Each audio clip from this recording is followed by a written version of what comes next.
¿Qué tal? ¿Cómo está? Muy buenas noches. Un placer saludarle. Soy Fernando del Rincón. Bienvenido a Conclusiones. El día de hoy vamos a estar tocando solamente dos temas, por eso no le tengo las 5 del día. Dos temas sumamente importantes. Uno, le puedo decir que está en desarrollo, no está muy clara la situación. Le estoy hablando de las elecciones en Bolivia. ¿Habrá o no habrá una segunda vuelta? ¿Y qué fue lo que pasó? De nueva cuenta, en un país latinoamericano, una anomalía, una situación fuera de lo planeado o de lo programado, presenta dos escenarios diferentes en cuestión de minutos. Al paso de las horas, los resultados empiezan a dar la vuelta para favorecer hasta ahora, en este sentido, a Evo Morales. Depende también de qué es lo que usted consulte en cuanto a los resultados de las elecciones en Bolivia. El conteo rápido, el que sería conocido o que entendemos como boca de urna, o el conteo oficial general. Ahí hay dos resultados. Tiene que haber una diferencia de 10 puntos porcentuales para que no se haga una segunda vuelta del ganador, le estoy diciendo.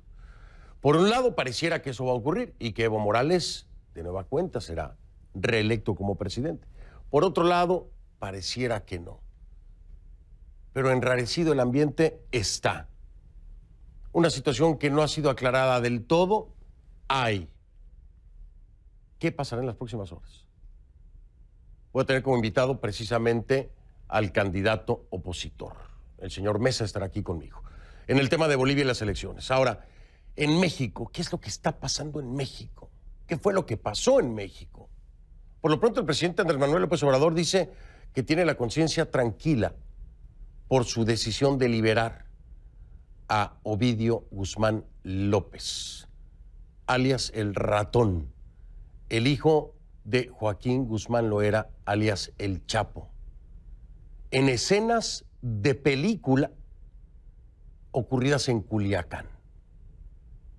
Hizo lo correcto, se hizo lo correcto, y lejos de ese escenario moral, de si fue lo correcto o no, ¿fue legal lo que se hizo? ¿O tendrán entonces, como ya la oposición lo está pidiendo, que comparecer los presuntos responsables de una decisión de este tipo? Hay encuestas que muestran que la mayoría de los mexicanos, un 50 y tantos %, no estaría de acuerdo en la liberación de Ovidio Guzmán. Otros tantos dicen que se actuó de manera correcta, que serían menos. Pero lejos de las encuestas hay una legislación, hay procedimientos, hay una orden de aprehensión. Así lo confirmó el presidente Andrés Manuel López Obrador. La hay, sí la hay, una orden de aprehensión contra Ovidio Guzmán. Entonces, ¿por qué liberarlo? Porque hay vidas en peligro. Y la operación del cartel de Sinaloa ¿no sigue poniendo vidas en peligro? El que Ovidio Guzmán siga en libertad, ¿no cobra vidas tampoco? Porque recuerde usted que el tráfico de estupefacientes y la forma en que se maneja no es ni con rezos, ni pidiéndole permiso a las mamacitas, ni a los abuelitos, ni jalándoles las orejas. Es con armas, es con enfrentamientos y es a espaldas de la ley. ¿Qué pasa en México? ¿Quiénes serían los responsables? Estos son los dos temas. Vamos a iniciar con Bolivia.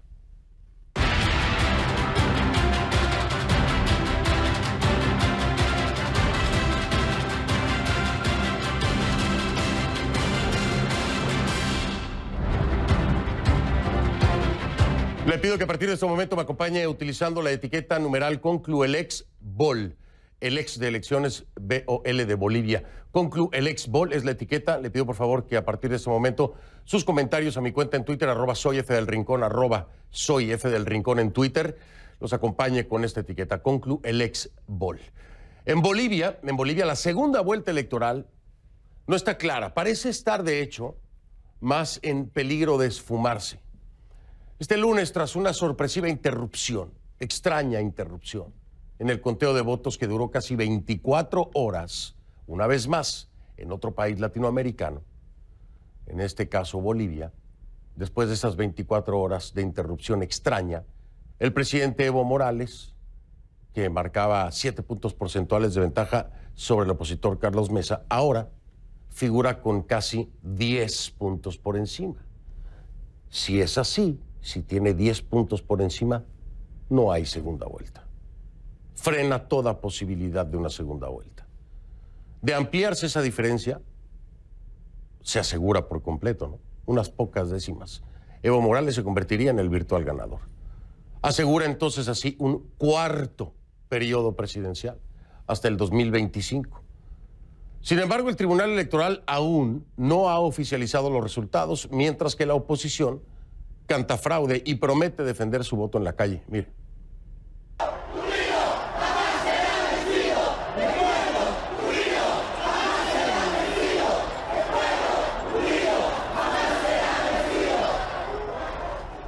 A la redacción de CNN acaban de llegar estas imágenes de un amplio dispositivo policial a los alrededores del Tribunal Supremo Electoral en La Paz, donde un importante grupo de manifestantes, al grito de "Un pueblo unido jamás será vencido", rechaza los resultados preliminares a favor de Morales.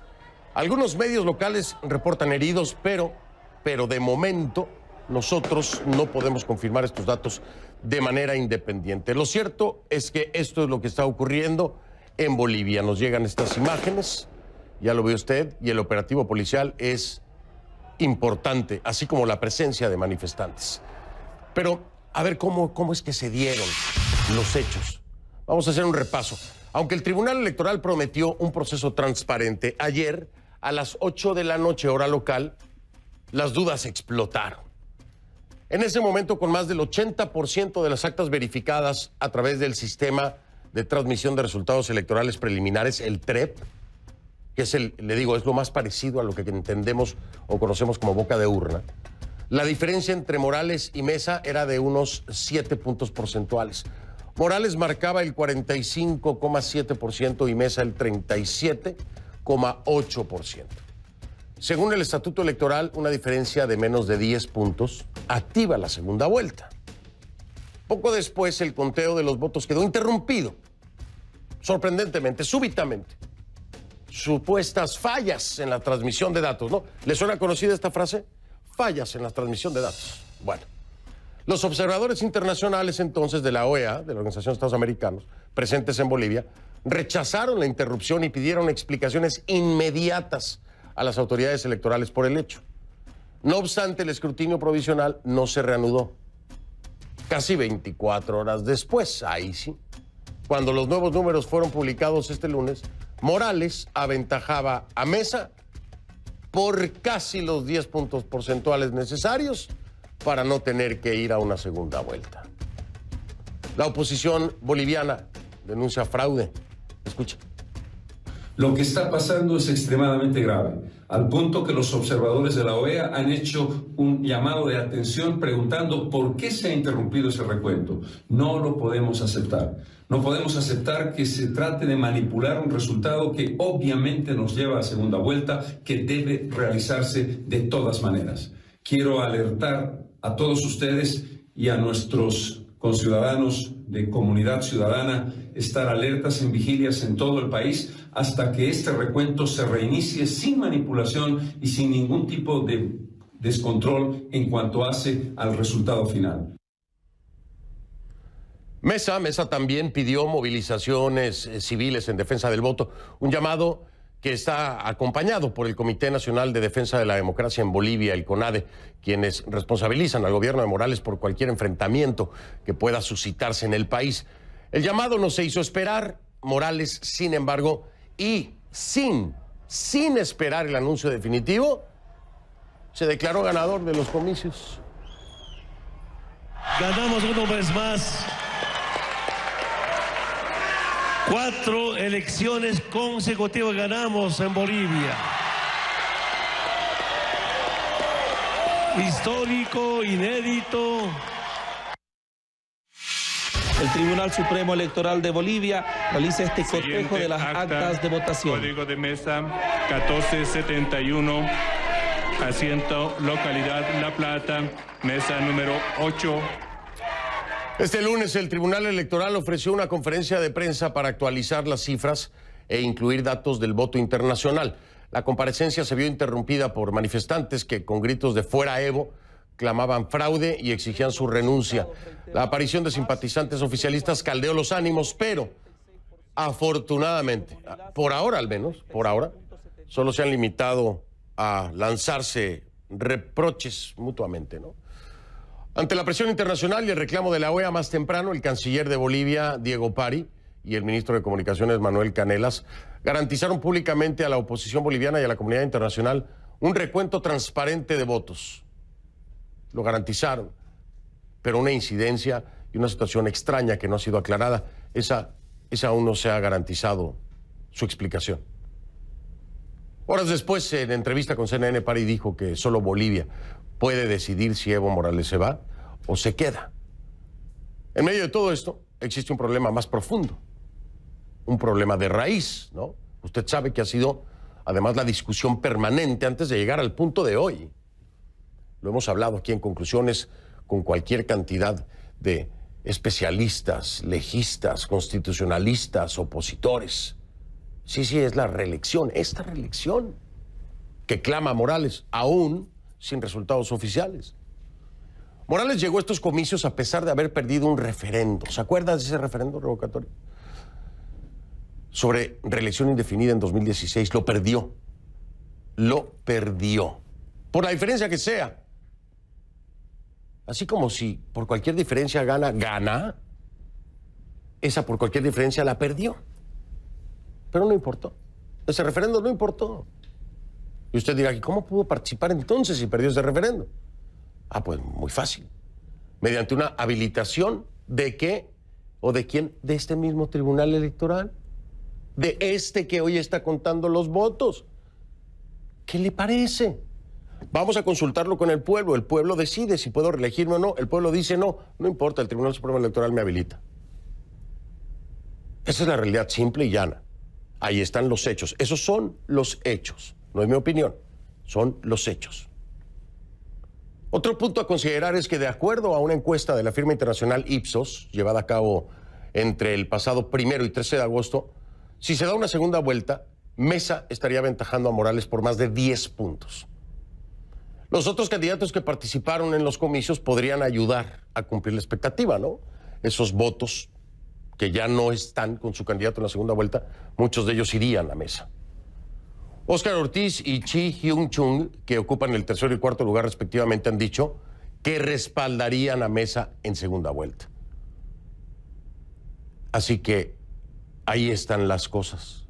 Una vez más, en Latinoamérica, en un país latinoamericano, hay una situación extraña en el conteo que cuando regresa o se restablece, favorece a quien tal vez no tenía la mayor ventaja. Una historia que se repite, y se repite, y se repite. Y que la OEA ha visto más de una vez, y que la OEA ha cuestionado más de una vez.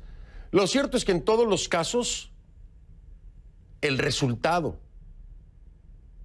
se ha quedado como se anunció.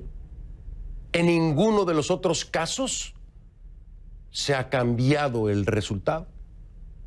En ninguno de los otros casos se ha podido comprobar qué fue lo que pasó en ese extraño momento. Se pierden en tecnicismos, en números y en sistemas informáticos. Lo que pregunto yo, ¿y se pierde también la democracia? Lejos de los números, ¿no? Vamos a hablar con uno de los protagonistas.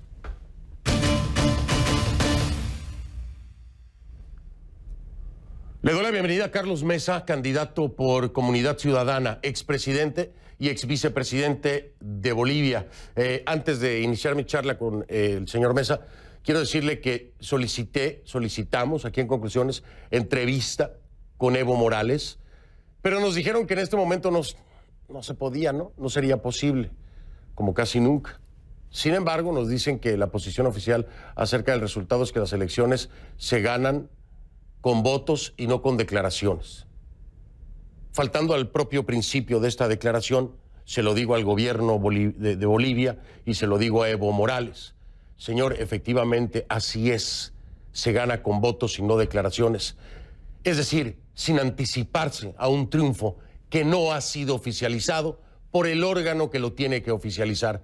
Así que cumplan ustedes primero con este principio antes de decirme, amigo, a mi producción, que las elecciones se ganan con votos y no con declaraciones, porque se adelantan ustedes a declarar y solo se muerden la lengua. Esta frase es de ustedes, no es nuestra. Y la declaración anticipada es de Evo Morales. Señor Mesa, ¿cómo está? Buenas noches. Muy buenas noches, Fernando. Una oportunidad extraordinaria para nosotros en un momento muy difícil como está atravesando Bolivia después de este proceso lleno de irregularidades en el que todavía queda una puerta abierta, pero esa puerta se está cerrando claramente porque es evidente que el Tribunal Supremo Electoral, a partir del TREP, que ya ha avanzado hasta un 95% de los votos, como tú bien lo has dicho, está marcando una diferencia insólita de 10 puntos cuando todos los cálculos anteriores, no solamente del propio TREP en el 80% del cálculo de votos, sino dos empresas independientes marcaban una diferencia máxima de 4 puntos entre el primero y el segundo. Estoy precisamente monitoreando aquí en la página los resultados. A ver, actas computadas, le digo yo, esto es el cómputo general, 62.42%, lo ubican a usted en el 42.54% y Evo Morales estaría con el 42.15%. Esto es con el 62.42% de las actas computadas en lo que es el cómputo general. El TREP, que es el que mencionaba el candidato Mesa, tiene a Evo con un 46.4%, un 37.07% para el señor Mesa, casi el 10% de diferencia. Para nuestra audiencia internacional, señor Mesa, yo lo entiendo, pero me gustaría explíqueles por qué el resultado en este momento, con un 95,63 en el TREP, le estaría dando casi el triunfo a Morales, y lo que vemos en el cómputo electoral de las elecciones generales, el oficial, lo tiene a usted por arriba. ¿Por qué esto? ¿Qué quiere decir esto? ¿Por qué las cosas están así? Por una razón vinculada a los porcentajes de avance de cálculo que se hacen a nivel oficial, la cifra que usted menciona que nos da todavía una ventaja a nosotros, que está por debajo del 50% del cómputo general de los votos. Mientras que en el caso del TREP, que es un conteo rápido preliminar con todas las actas, no se trata de un conteo rápido a través de un muestreo, sino de un avance de todas las actas que se han recibido, marca una diferencia de 10 puntos con el 95% de lo que está investigado, lo que quiere decir que se ha producido un cambio radical en la tendencia.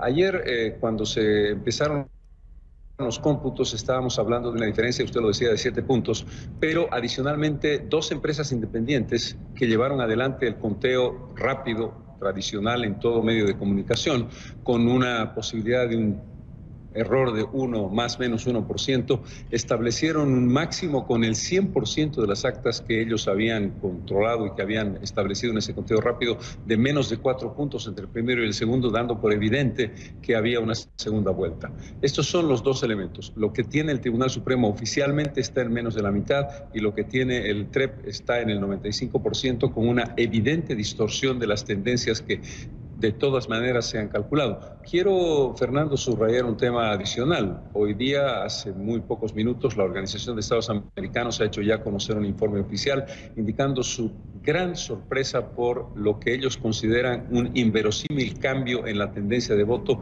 que se establecía en el TREP el día de ayer y la que se establece en el TREP el día de hoy. La OEA pone en cuestión de manera clara e inequívoca que ese resultado sea creíble. Déjeme, para nuestra audiencia, poner precisamente esta declaración. Me dice Julián Zamora, mi productor, que la tenemos, para que escuchen qué fue lo que dijo precisamente la Organización de Estados Americanos, sustentando lo que nos dice Carlos Mesa, el candidato por Comunidad Ciudadana. Escuche usted qué fue lo que dijeron en la OEA. La misión de la OEA manifiesta su profunda preocupación y sorpresa por el cambio drástico y difícil de justificar en la tendencia de los resultados preliminares conocidos tras el cierre de las urnas. A las 19:40 horas del domingo 20 de octubre, el Tribunal Supremo Electoral difundió los resultados de la transmisión rápida de resultados preliminares, conocido como TREP. Esas cifras indicaban claramente una segunda vuelta, tendencia que coincidía con el único conteo rápido autorizado y con el ejercicio estadístico de la misión de observación. Nuestra información fue compartida hoy con el Tribunal y la Cancillería. A las 20:10 horas de ayer, por decisión del Pleno, el Tribunal Supremo Electoral dejó de divulgar resultados preliminares, con más del 80% de las actas escrutadas. 24 horas después, el Tribunal presentó datos con un cambio inexplicable de tendencia que modifica drásticamente el destino de la elección y genera pérdida de confianza en el proceso electoral. Ahí está más claro por parte de la OEA ni el agua. Lo que sí le voy a decir, y lo comparto con el candidato Carlos Mesa, que está aquí conmigo, es que este mismo escenario o muy similar lo puedo recordar claramente con el tema de Honduras. Y hoy el presidente es Juan Orlando Hernández. Y este tema o similar, o este caso o similar, lo puedo recordar con las elecciones en Ecuador. Y hoy el presidente es Lenín Moreno. Don Carlos Mesa, ¿y hoy cuál sería la diferencia que podría ser lo que diga o no diga la OEA en este caso, para que yo no pueda decir pasado mañana y hoy el presidente es Evo Morales? Si le parece, don Carlos, me responde para darle todo el tiempo para que se extienda después de la pausa. Le dejo la pregunta en la mesa. Ahí está la declaración de la OEA, declaración que hemos visto, escuchado en otros países con situaciones irregulares similares, en donde el cambio no se dio. El resultado fue el que hoy conocemos. ¿Será el caso de Bolivia? Regreso un momento con mi invitado esta noche. Ya vengo. Estamos de vuelta, estamos hablando sobre Bolivia, sobre las elecciones, y está conmigo el candidato opositor, el señor Mesa. Don Carlos, que le estaba diciendo yo, oiga, diga o no diga algo la OEA, en estos otros ejemplos que le había puesto, el resultado nunca pudo cambiar. ¿Usted cree que tenga algo de peso lo que diga hoy la OEA, don Carlos? Permíteme, Fernando, empezar por decir las cosas con todas sus letras y con todo el nombre. Aquí lo que se está instrumentando en Bolivia es un fraude gigantesco para robarnos el derecho a la segunda vuelta, en el que, como tú bien indicabas, las opciones de ganar para nosotros son muy altas. Esto es muy importante. Estamos hablando de un fraude claramente establecido por un gobierno que tiene a su servicio al Tribunal Supremo Electoral, que es una de las vergüenzas mayores, no solamente de la democracia boliviana, sino de cualquier otro sistema dentro de un mecanismo que todavía pueda llamarse democrático. Segundo, el país está viviendo hoy, en estos momentos y en estas horas, un profundo grado de indignación, una indignación que se está expresando en movilizaciones populares de manera expresa en varias de las principales ciudades del país. Tercero, en Bolivia existe un mecanismo muy importante que quiero subrayar, Fernando, que se llama el Cabildo. El Cabildo suele ser pensado como una institución tradicional que no tiene sino un carácter de naturaleza simbólica. En Bolivia la Constitución reconoce el Cabildo como un instrumento democrático legítimo. Los cabildos en las ciudades de Santa Cruz, La Paz, Cochabamba, Tarija y otras ciudades del país antes de esta elección establecieron como un mandato en grandes concentraciones en los cabildos en estas diferentes ciudades que no se iba a reconocer de manera alguna un fraude como el que se está tratando de llevar adelante ahora y en efecto se está ejecutando. Eso quiere decir que hay una legitimidad de la protesta y una legitimidad de la resistencia civil. Un brevísimo paréntesis, Fernando, que quiero adelantarlo como una... sí puede ser pensado como una denuncia. El ministro de Gobierno, el señor Carlos Romero, me acusa a mí de haber incitado a la violencia y de hacerme responsable de cualquier situación de violencia extrema que se pudiera producir en las próximas horas, lo que nos hace recordar el caso de Leopoldo López en Venezuela y la dictadura venezolana y la prisión de quien fue acusado sin fundamento alguno de estar promoviendo la violencia. Lo que yo estoy promoviendo es la desobediencia de este fraude y la acción democrática y pacífica para rechazarlo. Con relación a la pregunta, Fernando, la OEA ha sido muy explícita, mucho más explícita de manera oficial en su informe que en otras oportunidades, y en este contexto creo que no hay lugar a dudas sobre lo que plantea. ¿Esto cambiará la realidad? Mi percepción personal es que la voluntad del gobierno autoritario de Morales no tiene una intención clara de modificar ese comportamiento, pero tenemos un paréntesis importante que hay que tomar en consideración. Lo que tenemos por ahora es el TREP, es decir, todavía una información preliminar que curiosamente se ha vuelto a detener en el 95% cuando hay 10 puntos de diferencia, inventados desde luego, que podrían modificarse. Mi impresión es que el gobierno está empezando a pensarlo. Brasil ha expresado su preocupación, Argentina ha expresado su preocupación, Estados Unidos ha expresado su preocupación, el Reino Unido ha expresado su preocupación y la OEA ha hecho una declaración inequívoca que no es de matiz. Se trata de una declaración que supera los límites habituales de lo que se entiende por políticamente o diplomáticamente correcto. Y yo le pregunto lo que muchos bolivianos hoy me están diciendo en la calle, a través de redes sociales, y que es la pregunta en la cabeza. Don Carlos Mesa, si el resultado oficial no lleva a una segunda vuelta, Carlos Mesa, ¿qué va a hacer? Yo lo he adelantado ya hoy día, estoy en la ciudad de Santa Cruz en una manifestación y ante los medios de comunicación.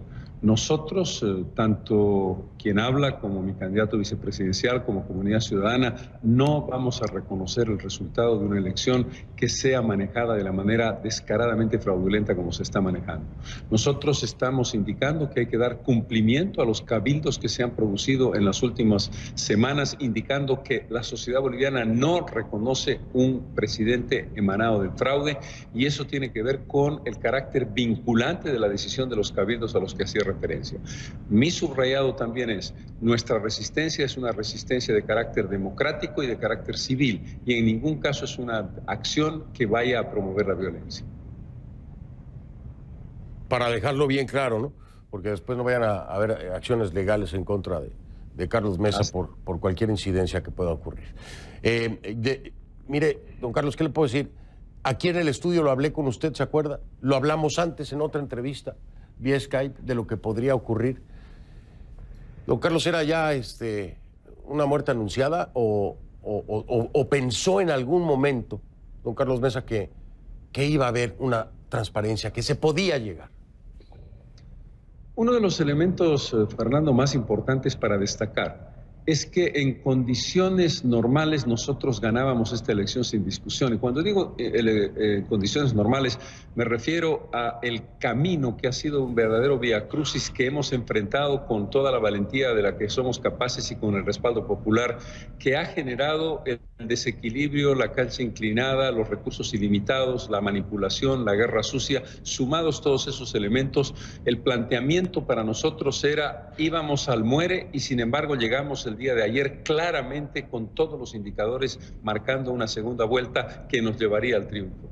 ¿Qué es lo que yo pensaba? Lo que yo pensaba es que cualquiera fuese el resultado, y aún en el mayor de los escepticismos íntimos de que el presidente Morales tuviera alguna voluntad democrática, mi obligación como ciudadano y como demócrata era participar en este proceso electoral y hacer todo como lo que hemos hecho para ganar esta elección, independientemente de las dudas que tuviéramos y, por supuesto, de la cancha completamente en contra, con probablemente el Tribunal Supremo Electoral de mayor vergüenza de la historia democrática de nuestro país. Pues, don Carlos, yo le digo, no sé, no lo quiero decir literalmente porque ya ni idea tengo, ¿no? Como decimos en mi país, amanecerá y veremos. No sé si amanecerá y veremos, pero lo digo en sentido figurativo. Estaremos muy al pendiente, por supuesto. Estoy monitoreando, mi equipo está monitoreando, CNN está monitoreando, y me encantaría poder seguir en contacto con su equipo para que cualquiera que sea el resultado que se haga oficial, podamos hablarlo con usted. Ese momento será muy importante para nosotros, para los bolivianos, y me imagino que para usted también. ¿Le parece, don Carlos? No, por supuesto que sí, le agradezco muchísimo, Fernando, y estamos a la expectativa y, por supuesto, firmes, fuertes y convencidos de que estamos representando el voto popular, de que estamos defendiendo la voluntad de un pueblo que hoy, vuelvo a insistir en ello, para esto termino, está profundamente indignado por una razón que tú mencionaste al principio de tu consideración, Fernando. Esta es la segunda vez que el presidente Morales pretende burlarse del voto popular. Lo hizo ya el 21 de febrero del 2016, habiendo perdido claramente un referéndum, y pretende otra vez escamotear el voto popular en una segunda vuelta en esta oportunidad. Esa indignación es la suma completa de una sociedad que dice frustrada: así no se puede aceptar a un gobernante, por muy legítimo que haya sido su origen hace 13 años. Hoy día ha perdido completa legitimidad y esperemos que eso se vaya a reflejar más temprano que tarde en la democracia boliviana. Esperemos que así sea, o que al menos haya una transparencia, ¿no? ¿Qué pasó? Ay, el sistema, ay, esto lo vimos en todos lados. Ay, ¿qué pasó? Sí, 24 horas, cambia todo. Se deberían de invalidar todas esas elecciones, digo yo, insisto, en cualquier parte de Latinoamérica. Que se cayó el sistema, se repite la elección. En todos lados, ya está. Debería de legislarse así, punto y se acabó. Ay, se cayó por 5 minutos, se cayó nada. Se repite la elección. Vámonos. Digo yo. Don Carlos, saludos. Mil gracias por estar aquí. Estoy al pendiente y estamos en comunicación. El agradecido soy yo. Muchísimas gracias, Fernando. Buenas noches. Buenas noches, Carlos Mesa, candidato por Comunidad Ciudadana en Bolivia, esperando a ver qué es lo que ocurre. Aquí en conclusiones. Hago una pausa, regreso. Vamos a hablar de Sinaloa ahora, en calma. El gobierno de México anuncia una nueva estrategia de seguridad y pacificación para la ciudad, pero no le den vuelta a la hoja.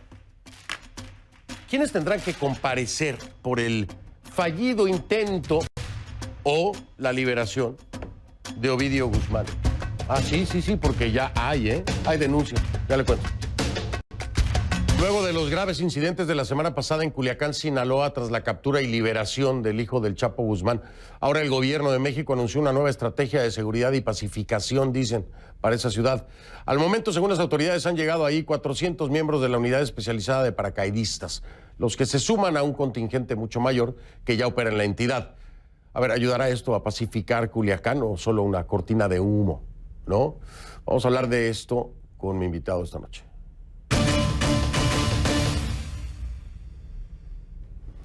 Le doy la bienvenida a Felipe Fernando Macías, subcoordinador del Grupo Parlamentario del PAN en materia de seguridad y política interior. Fernando, bienvenido y gracias por estar aquí. Déjame preguntarte antes, ¿se ha presentado ya una denuncia por parte del PAN en contra del presidente Andrés Manuel López Obrador y del secretario de Seguridad Alfonso Durazo, precisamente por este tema de Ovidio Guzmán López, alias el ratón, hijo del Chapo Guzmán? Y también López Obrador confirmó que en efecto existía una orden de aprehensión, que hay una orden de detención en contra de Ovidio Guzmán. Entonces, ¿desde dónde se plantea esta denuncia en contra del presidente y del secretario de Seguridad y qué ilegalidades estarían puntualizando ustedes? Fernando, muy buenas noches. Efectivamente, durante el fin de semana, nuestro presidente nacional del PAN, Marco Cortés, y el área jurídica de Acción Nacional presentó esta denuncia respecto a un punto muy importante, el artículo 150 del Código Penal Federal, donde se estipula de manera muy puntual que el Estado mexicano no puede negociar con delincuentes, y mucho menos entregar a un líder criminal precisamente a un grupo delictivo. Nuestra ley es muy clara y alguien tiene que ver por el respeto al Estado de Derecho en este país. Aquí, como oposición, el Partido Acción Nacional pasa de los discursos a un hecho muy formal, muy específico, que es el entablar esta denuncia, que tiene como objetivo el esclarecer lo que sucedió. Hoy por hoy hay contradicciones, hay opacidad, no sabemos realmente qué sucedió. El titular del Gabinete de Seguridad, que es el secretario de Seguridad y Protección Ciudadana, Alfonso Durazo, ha cambiado la versión de lo sucedido el jueves pasado en lo que es el mayor desastre en materia de seguridad pública de lo que se recuerde en la historia reciente de nuestro país, donde el Estado mexicano se rinde a la delincuencia organizada. Se ha cambiado la versión por lo menos en 3, 4 veces.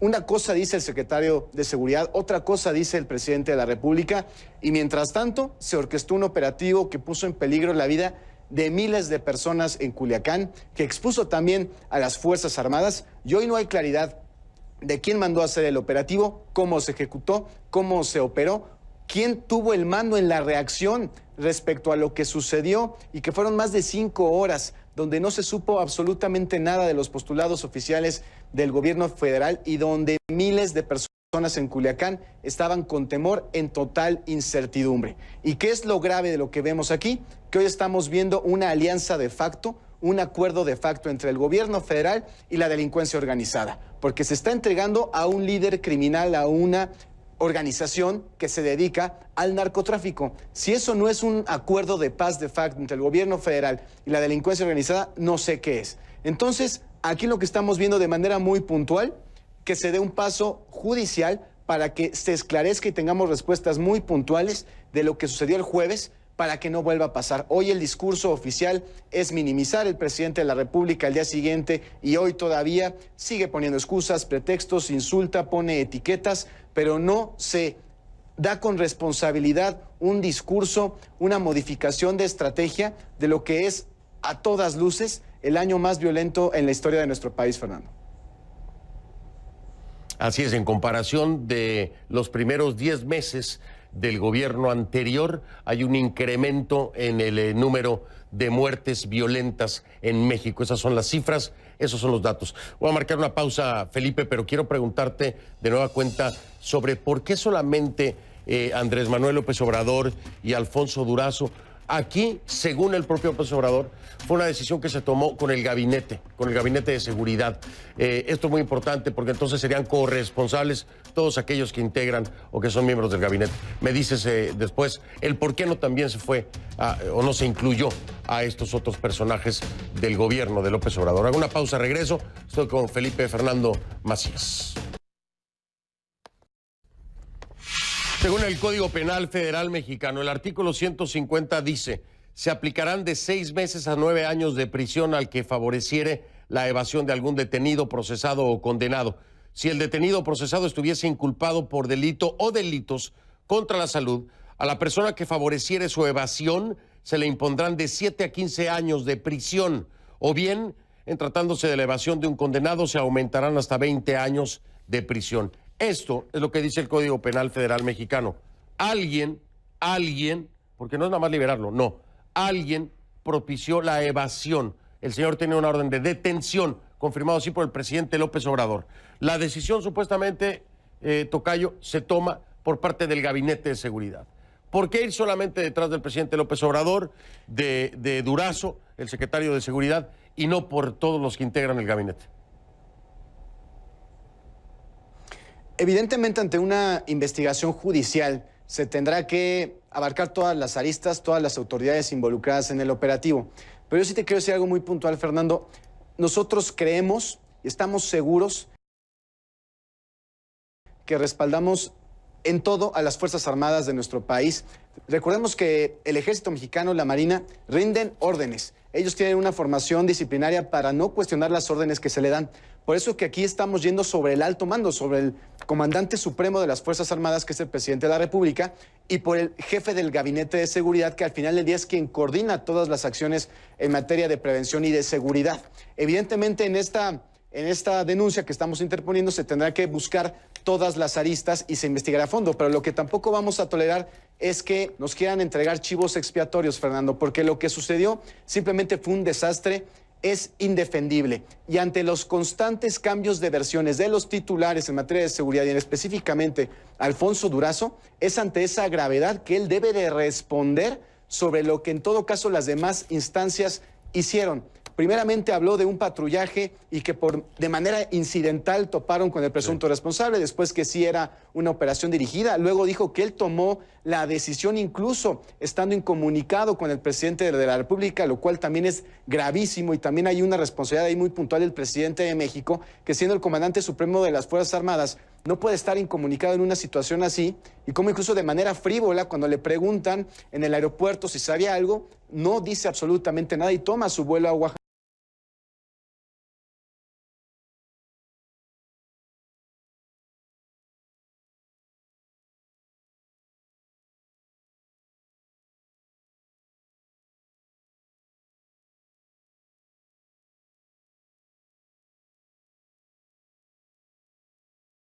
Oaxaca. Entonces aquí estamos hablando de la responsabilidad de los dos altos mandos en este país en materia de seguridad, y eso se tiene que traducir en consecuencias y responsabilidades muy puntuales para que no se repita esto, pues ya no te digo en el mediano plazo, sino en cualquier día de estos donde pareciera que cada día vivimos una tragedia distinta.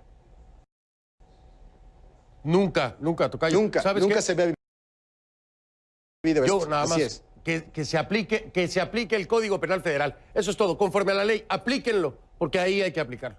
Tocayo, Fernando Macías, mil gracias, un saludo. Estamos al pendiente y en el desarrollo de esto. Gracias, Fer. Buenas noches, es el subcoordinador del grupo parlamentario del PAN en materia de seguridad y política interior. Una pausa, regreso.